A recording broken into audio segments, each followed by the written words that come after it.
भुवन कोश का स्वभाव। सूत जी कहने लगे, हे ब्राह्मणों, मैंने तुमसे बहुत सी जल वाली नदी और सरोवरों को कहा जो असंख्य हैं। कोई पूर्व मुख वाली, कोई दक्षिण मुख वाली है जो हर देश में कही है। आकाश रूपी समुद्र में जो सोम कहा है वे संपूर्ण भूतों का आधार है और देवताओं के लिए अमृत का भंडार है। उससे निकली हुई आकाश की नदी अमृतोद्गह नामक वाली है। वह ज्योतिषमती है, करोड़ों तट और आकाश से युक्त है। जैसे सोम है वैसे ही वह दिनों दिन बदलती रहती है। वह 84,000 योजन ऊंची है। वहां बहुत ऊंचा मेरु है। वहां भी श्रीकंठ अम्बा के साथ क्रीड़ा करते हैं। वहीं पर मेरु की परिक्रमा करती हुई पुण्य जल वाली नदी आती है जो मेरु पर्वत के चारों शिखर पर गिरती हुई महादेव जी की आज्ञा से समुद्र में गिरती है। इससे निकली अनेक नदियां 100 द्वीपों और पर्वतों में बह रही हैं। ऐसी नदियां असंख्य हैं। गंगा तो अंबर से ही आई है। भद्राश्व देश में स्त्री और पुरुष सभी चंद्रमा की सी शक्ल वाले हैं, जो काले आम के रस का भोजन करने वाले हैं और शिव जी की कृपा से 10,000 वर्षों तक जीवित रहते हैं। तथा रमणीक देश में जीव वट के फल का भोजन करते हैं। वे 11,500 वर्ष तक जीवित रहकर शिव का ध्यान करते हैं। कुरुवर्ष में स्वर्ग से आए हुए सभी जीव मैथुन से उत्पन्न होते हैं तथा दूध का भोजन करते हैं।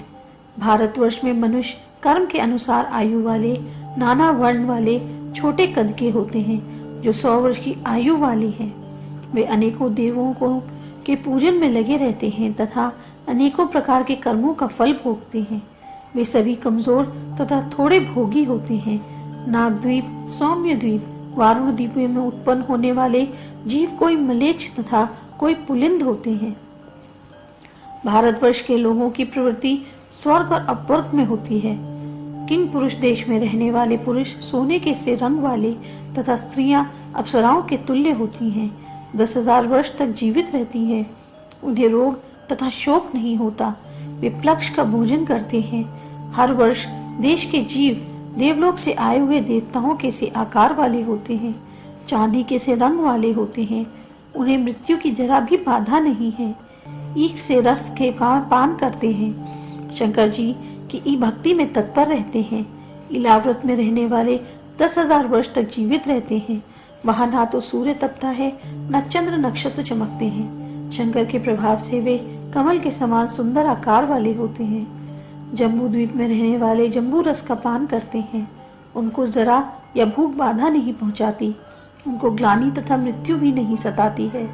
इस प्रकार 9 द्वीपों के रहने वाले वर्ण, आयु आदि का मैंने संक्षेप से वर्णन किया है। पितृश्वरों का स्थान श्रृगवान पर्वत कहा गया है। हेमवान भूतों का, यक्षों का तथा ईश्वर का भी स्थान कहलाता है। इसके अलावा सभी पर्वतों पर अम्बा के साथ और गणों के साथ भगवान नील लोहित वास करते हैं। ये सभी पर्वत राजा जम्बू द्वीप में ही स्थित हैं।